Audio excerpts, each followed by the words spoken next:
जी guys, नमस्कार। स्वागत है इस यूट्यूब चैनल पे गाइस। और आज हम लोग करंट समसामयिकी के बारे में डिस्कस करेंगे, जहाँ से हमारे काफ़ी सारे एग्ज़ाम के पॉइंट ऑफ व्यू से क्वेश्चन बनने के योग्य भी रहेगा ये डिस्कशन, और एक नेशनल और इंटरनेशनल मुद्दा भी रहेगा। हाल ही में एक डिबेट चल रहा है गाइस, मैं आपको बता देता हूँ डिबेट क्या है। एक कहानी है POK की, पाक ऑफ कश्मीर गाइस। POK की कहानी क्या है, एक छोटा सा मैं बैकग्राउंड बता देता हूँ क्यों ये अभी हाल ही में कंसेप्ट चल रहा है POK का।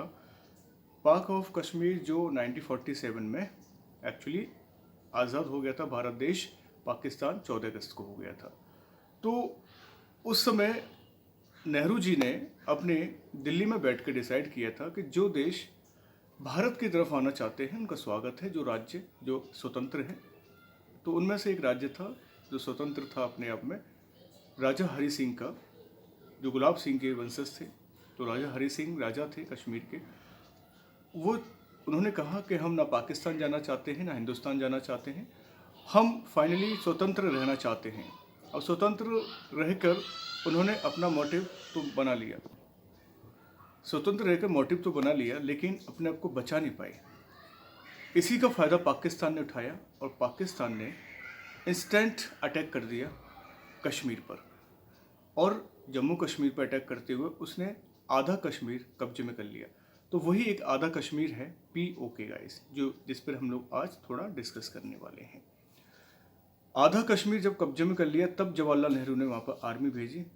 आर्मी भेजने से पहले राजा हरि सिंह ने विलय पत्र पर साइन कर दिया था। तो वो हमने कश्मीर अपना बना लिया था, ठीक है गाइस।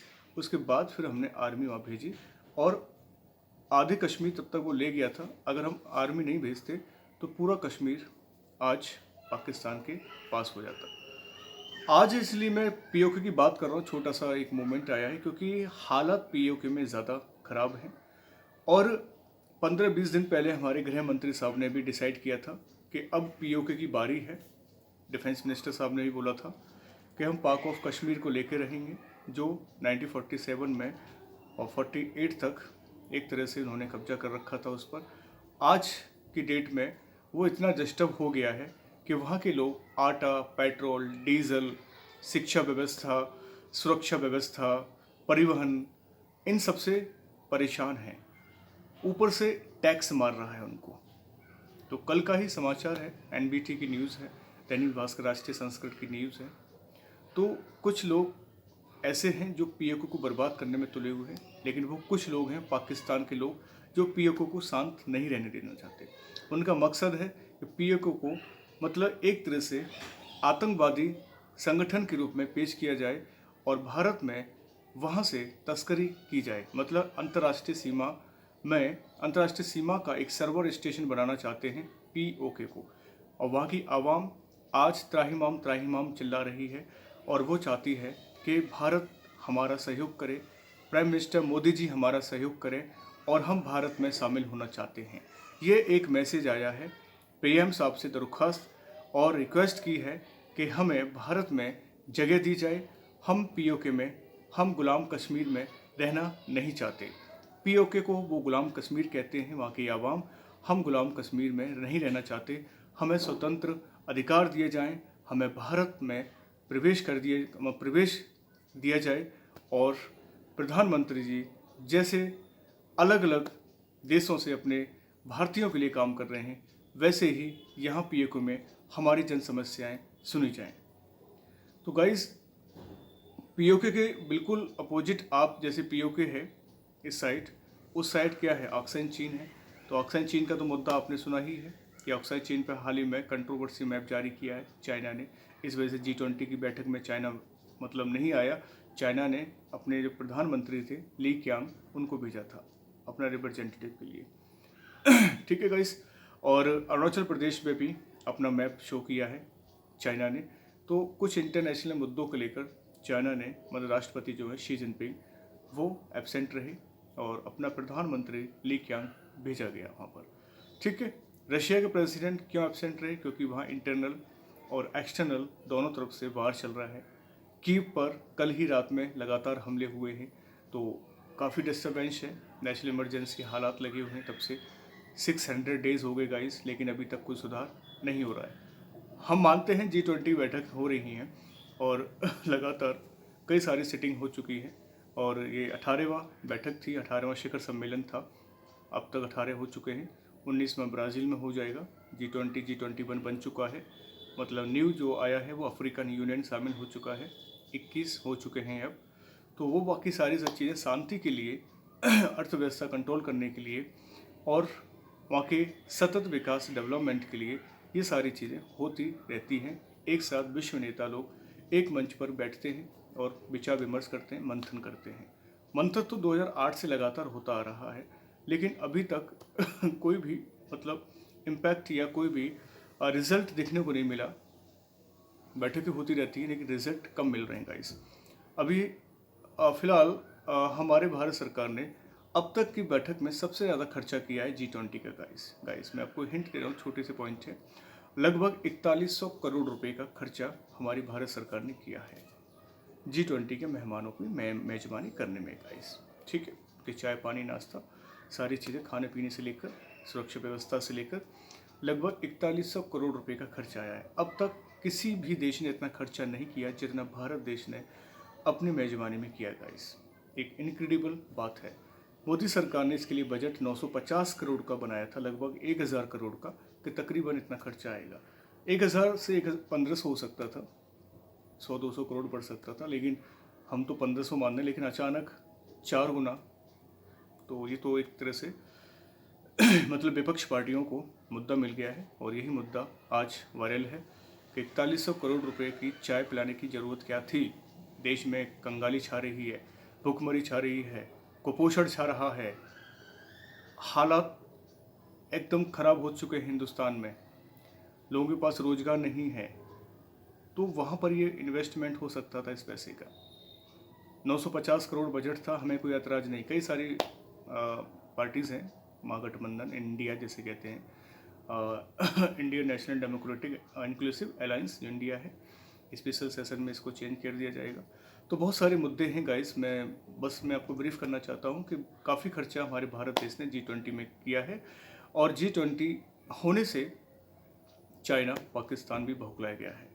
इसलिए पाकिस्तान POK पर ज़्यादा से ज़्यादा टॉर्चर कर रहा है।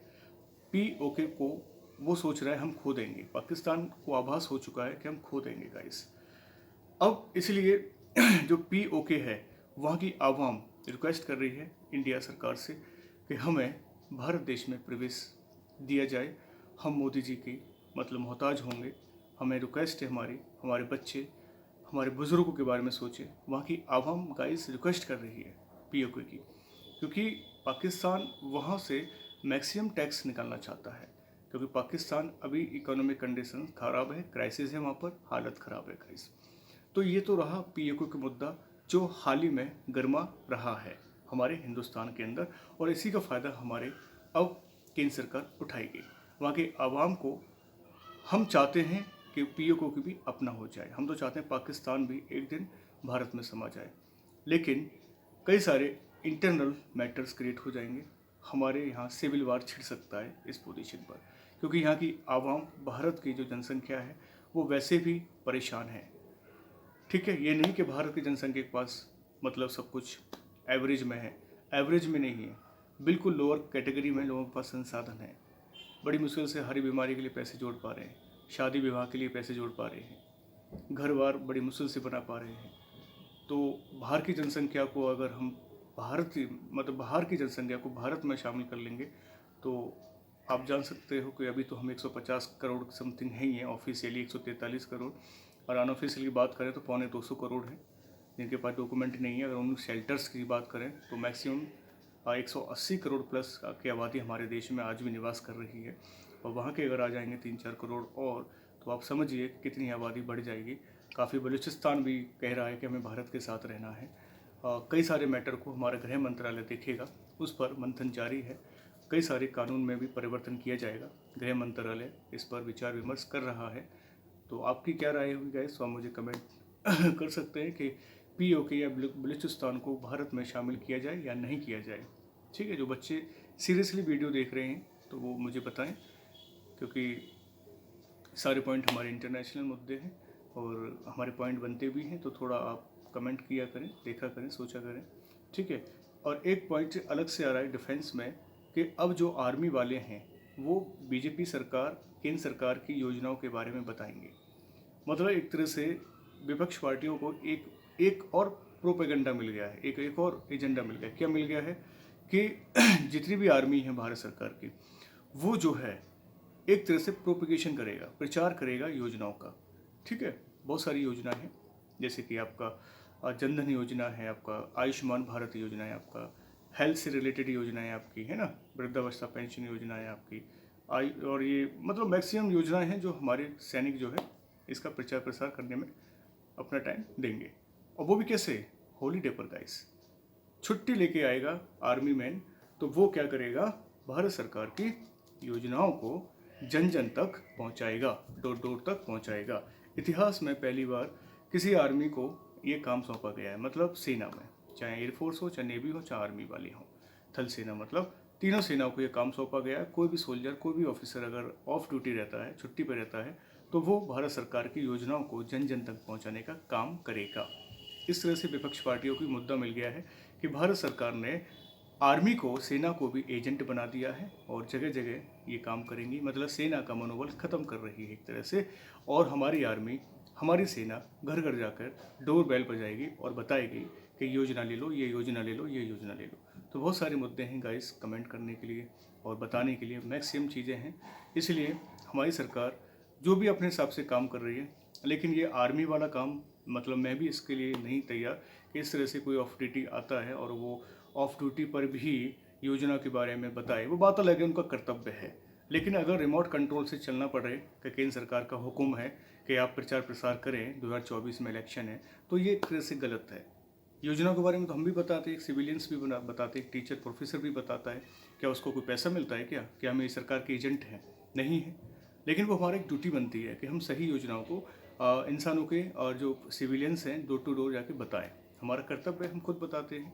कहीं भी जाते हैं, सब्जी वाले के पास जाते हैं, दुकानदार के पास जाते हैं, ठीक है कहीं भी चौराहे पर कोई मिलता है, तो हम सब चीज़ों को मतलब डिलीवर करते हैं, जो हमें पता रहता है कि आप इसको कराइए। जैसे हम बात करते हैं पीपीएफ अकाउंट खुलाइए, उसमें आपको अच्छा ब्याज मिलेगा। सुकन्या खाता खुलवाइए, बच्ची छोटी है तो उसको भी हम मोटिवेट करते हैं, पेरेंट जिनके बच्चे छोटे हैं, कि सुकन्या खाता खुलवाएं और अपने बच्ची का भविष्य को सिक्योर कराएं, ठीक है। हेल्थ इंश्योरेंस सेक्टर कराएं, मतलब हेल्थ इंश्योरेंस कराइएगा अपना, अटल पेंशन योजना भी कराइए अपनी, है ना, और आपका जो सुरक्षा बीमा योजना है बैंक में, वो भी करा लीजिए अपना। तो हम मैक्सिमम चीज़ें मत बताते हैं। अब कोई हमें ऑर्डर देगा कि आप ये कीजिए, सरकार के लिए काम कीजिए, योजनाओं को बारे में बताइए, तो ये एक तरह से मुझे लगता है कि एक तरह से वायलेशन है। तो ऐसा नहीं करना चाहिए, ठीक है। मेरी राय में तो यही रहेगा, क्योंकि अब तो जो भी एजेंडा सरकार बना रही है 2024 का, उसमें काफ़ी सारे एम्प्लॉयज़ को भी एक तरह से धक्का लगेगा कि किस तरह से इसको यूटिलाइज़ करा जाएगा 2024 के अंतर्गत, ठीक है। कहाँ इलेक्शन में किसकी ड्यूटी लगाएगी, ये केंद्र सरकार डिपेंड करेगी। और इलेक्शन कमीशन का मुद्दा भी आपको पता है कि अब CGI नहीं होंगे कमेटी में। अगर कोई भी चीफ इलेक्शन कमीशनर अपॉइंट होता है तो वहाँ CGI की जगह नहीं है। केंद्र सरकार ही अपने हिसाब से विपक्ष पार्टी को बिठाकर चीफ इलेक्शन कमीशन को अपॉइंट करेगी गाइस, ठीक है। ये चयन समिति डिसाइड करी। पहले चयन समिति में CGI का रोल प्ले था। इस पर भी काफ़ी सारी बातें वायरल हो चुकी हैं, मैक्सिमम बातें वायरल हो चुकी हैं, ठीक है गाइस। तो मैंने यहाँ 4 से 5 मुद्दे को मैंने बताया है किस तरह से और कैसे कैसे G20 में खर्चा रहा, कैसे PO कोई भारत में आना चाहता है, और किस तरह से आपकी जो आर्मी को जो एक तरह से एक मिशन दिया गया है योजना के बारे में बताना, ठीक है। और कैसे हम लोग मतलब कंट्रोल कर पाएंगे बाहर की समस्याओं को, और किस तरह से हम ऑक्साइन चीन और अरुणाचल प्रदेश को मतलब चाइना के कंट्रोवर्सी से दूर कर पाएंगे। तो एक बहुत बड़ा चैलेंज बना हुआ है भारत सरकार के लिए और भारतवासियों के लिए एक तरह से गाइस, ठीक है। आप अपना ख्याल रखिएगा, पढ़ाई कंटिन्यूस करते रहिएगा। वैकेंसीज जो हैं, जो बच्चे हैं वनडे एग्ज़ाम्स के, उनके लिए भी वैकेंसीज आने वाली हैं, ठीक है। पर तैयारी करते रहिएगा, हराश मत होइएगा, बहुत सारे ऑप्शंस हैं इंडिया के अंदर, ठीक है। तो अपना फोकस सिर्फ पढ़ाई पे करना है, एक दिन सफल जरूर होंगे, जरूर कामयाब होंगे गाइस, ठीक है। हैप्पी रहिए, मुस्कुराते रहिए। नमस्कार, जय हिंद।